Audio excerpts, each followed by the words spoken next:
Hello बच्चों, तो sigma beauty classes में आपका स्वागत है। मेरा नाम है टिकम सिंघाड़ा।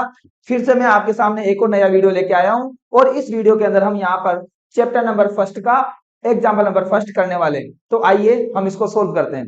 बेटा सबसे पहले मैं आपको समझाता हूँ कि एग्जाम्पल नंबर फर्स्ट क्या बोलता है। इसने बोला एग्जाम्पल नंबर फर्स्ट बोलता है बेटा एक नंबर है 4 की पावर n, ठीक है। और इस नंबर में 4 के ऊपर जो पावर जो n लग रही है बेटा, ये जो n है, इन्होंने बोला कि ये n आपके क्या है बेटा, नेचुरल नंबर, बोले तो प्राकृत संख्या। नेचुरल नंबर क्या होता है बेटा, जरा सोचो। 1 2 3 4 5 6 7 और इन्फिनिटी तक, ठीक है।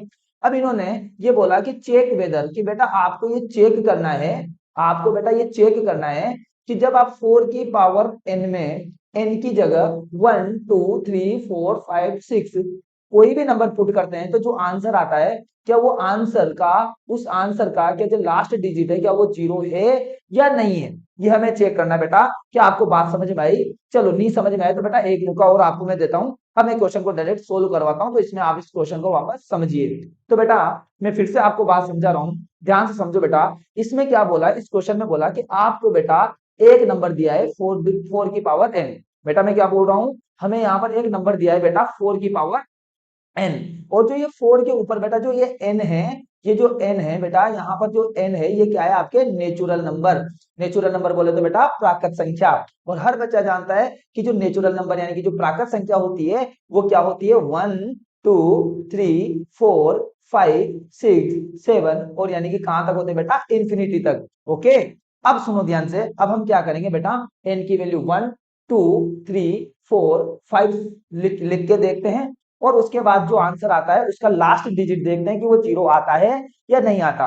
चलिए, तो सबसे पहले हम शुरुआत करते हैं बेटा n इक्वल टू 1 से, ठीक है। तो मैंने n इक्वल टू 1 यहाँ पर पुट किया। अब बेटा n इक्वल टू 1 के लिए मैंने क्या किया, लिखा 4 की पावर n, और 4 की पावर n की जगह क्या पुट करूंगा बेटा, 1। तो आपको बता बेटा 4 की पावर 1 का आंसर क्या बनेगा, 4। तो यार लास्ट डिजिट यहाँ पर क्या जीरो है क्या, नहीं। चलिए अब हम n इक्वल टू 2 के लिए यहाँ पर ट्राई करते हैं। तो मैंने बेटा यहाँ पर n इक्वल टू 2 लिया। n इक्वल टू 2 लिया तो मैंने लिखा 4 की पावर n, और n की जगह क्या पुट करूंगा प्यारे बच्चे, 2। तो हो जाएगा 4 की पावर 2। अब 4 की पावर 2 का मतलब क्या होता है बेटा, 4 इंटू 4, यानी कि 4 4 जा होता है बेटा 16, ठीक है। अब इसका लास्ट डिजिट देखिए बेटा क्या है, 6। क्या जीरो आ रहा है क्या, नहीं सर बिल्कुल नहीं आ रहा। चलिए एक बार और ट्राई करते हैं। अब मैं लेता हूं बेटा n इक्वल टू 3। तो मैंने लिया बेटा n इक्वल टू 3। इसके लिए मैंने वापस लिखा बेटा 4 की पावर n, और 4 की पावर n की जगह क्या पुट करूंगा बेटा, 3। अब 4 की पावर 3 का मतलब क्या होता है प्यारे बच्चे, 4 मल्टीप्लाई 4।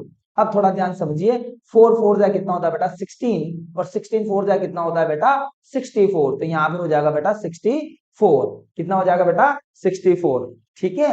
अब इसके बाद आप थोड़ा ध्यान से समझिए एक बार और, क्या इसका लास्ट डिजिट क्या बेटा जीरो है क्या, नहीं है सर 4 है। ओके, एक बार और ले लेते बेटा। तो हमने लिया यहाँ पर n इक्वल टू 4। जब मैं n इक्वल टू 4 लूंगा बेटा, तो यानी कि मैंने नंबर लिया 4 की पावर n। तो यहाँ लिख दूंगा मैं 4 की पावर n की जगह बेटा मैं लिख दूंगा यहाँ पर कितना, 4। तो ये हो जाएगा 4 इंटू 4 इंटू 4 इंटू 4। अब हर बच्चा जानता है बेटा 4 4 जा कितना होता है 16, और 16 4 जा कितना होता है बेटा 64। और 64 को किससे इंटू करेंगे बेटा, 4 से। तो देखिए ध्यान से, 4 4 जा हो जाएगा 16, कैरी गया बेटा 1, और 4 6 जा होता है 24, और 1 25, यानी कि आंसर क्या है 256। इसका लास्ट डिजिट देखिए बेटा, तो जो लास्ट डिजिट है बेटा वो कितना है, 6। क्या जीरो आ रहा है, नहीं आ रहा बिल्कुल भी। तो अब थोड़ा ध्यान से समझिए, इस क्वेश्चन में यही बोला था बेटा कि यानी कि 4 की पावर n एक नंबर दिया, और इन्होंने बोला कि n की वैल्यू आप नेचुरल नंबर यानी कि प्राकृत संख्या लेके देखिए, और उसकी वैल्यू जो हमने 1 2 3 4 5 लेके देखी, और जब हमने चेक किया आंसर में बेटा, तो लास्ट डिजिट 4 आ रहा है, एक 6 आ रहा है, फिर 4 आ रहा है, और फिर 6 आ रहा है। तो हम ये देख पा रहे हैं कि लास्ट डिजिट 4 और 6 आ रहा है, लेकिन जीरो नहीं आ रहा है।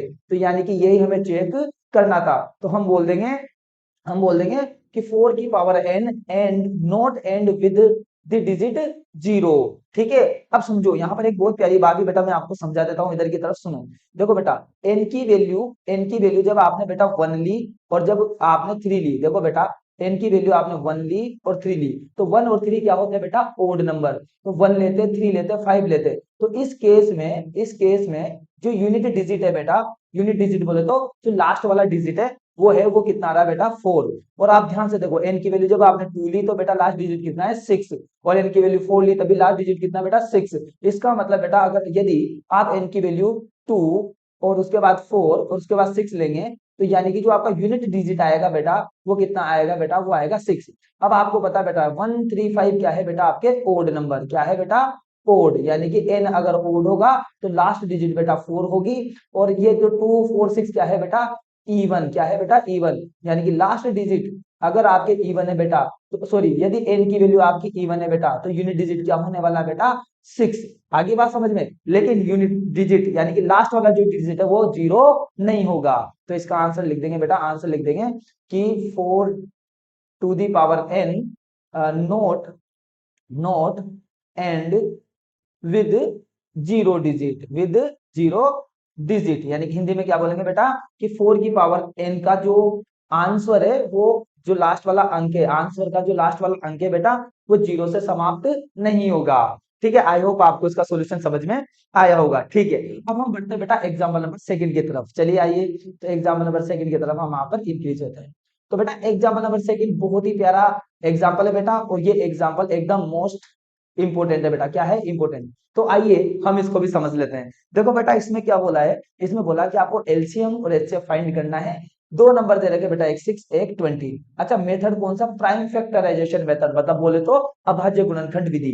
चलिए कैसे करें, तो देखिए सबसे पहले आपको बेटा यहाँ पर एक नंबर दे रखा है 6 और एक नंबर दे रखा है बेटा 20। बेटा सुन रहा है ना ध्यान से, मैं क्या बोल रहा हूँ बेटा कि हमें इस क्वेश्चन में एलसीएम और एचसीएफ फाइंड करना है, लेकिन हमें ना दो नंबर दे रखे बेटा, एक 6 है और एक क्या है 20। अच्छा मेथड कौन सा बेटा, तो प्राइम फैक्टराइजेशन मेथड, समझ ले बेटा, सुन ले, प्राइम फैक्टराइजेशन मेथड बोले तो अभाज्य गुणनखंड विधि। अब थोड़ा ध्यान से समझो बेटा, तो यहाँ पर जो 6 है इस 6 के बेटा हम यहाँ पर फैक्टर करेंगे, और बेटा जो 20 है इसके भी क्या कर लेंगे फैक्टर। तो थोड़ा ध्यान से देखिए।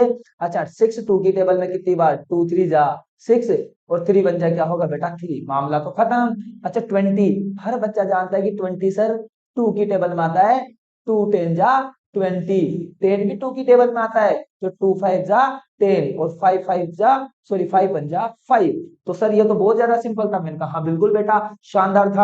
अब इसके बाद क्या करें बेटा, तो बड़ा सिंपल मैं आपको बता रहा हूँ बेटा। जो 6 है इसके फैक्टर लिखो, 6 के क्या है 2 इंटू 3, तो मैं बेटा लिख दूंगा 2 इंटू 3। 20 के कितने आए बेटा 2 इंटू 2 इंटू 5, तो बेटा ध्यान से समझो 20 का है 2 इंटू 2 इंटू और 5। अब सर कैसे हमें एचसीएफ निकालना है और कैसे हमें एलसीएफ निकालना है, बेटा समझ रहा है ना, तो ध्यान से समझ बेटा, एकदम दिल थाम के बैठा रहे, बहुत ही सिंपल क्वेश्चन है, एग्जाम के लिए इंपॉर्टेंट क्वेश्चन है बेटा, ध्यान से समझ। एचसीएफ जो है बेटा उसको निकालने का तरीका मैंने बताया था कि बेटा इन दोनों में सेम शक्ल दिख रही है क्या, हाँ सर जो ये 2 है और जो ये 6 है ये दोनों सर सेम शक्ल के हैं, इनका जो फेस है वो मैच हो रहा है।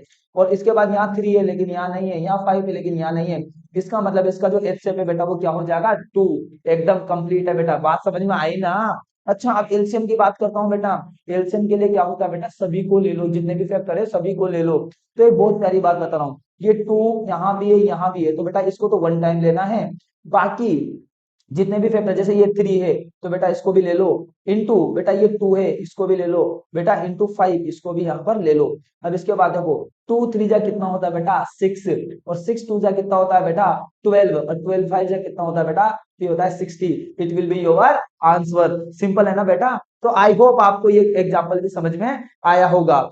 ठीक है बच्चों, अगर आपको ये वीडियो बहुत ज्यादा बेनिफिट लग रहा है और शानदार लग रहा है, सॉल्यूशंस अच्छे समझ में आए तो प्लीज लाइक शेयर और कमेंट करें, और जितने भी क्लास 10 के बच्चे आपके दोस्त हैं वहां तक वीडियो को जरूर सेंड करें, है ना। और ऐसे ही नए नए वीडियोस और नए नए क्वेश्चंस के सॉल्यूशन देखने के लिए सिग्मा क्लासेस के साथ बने रहे। वीडियो को देखने के लिए बहुत बहुत धन्यवाद।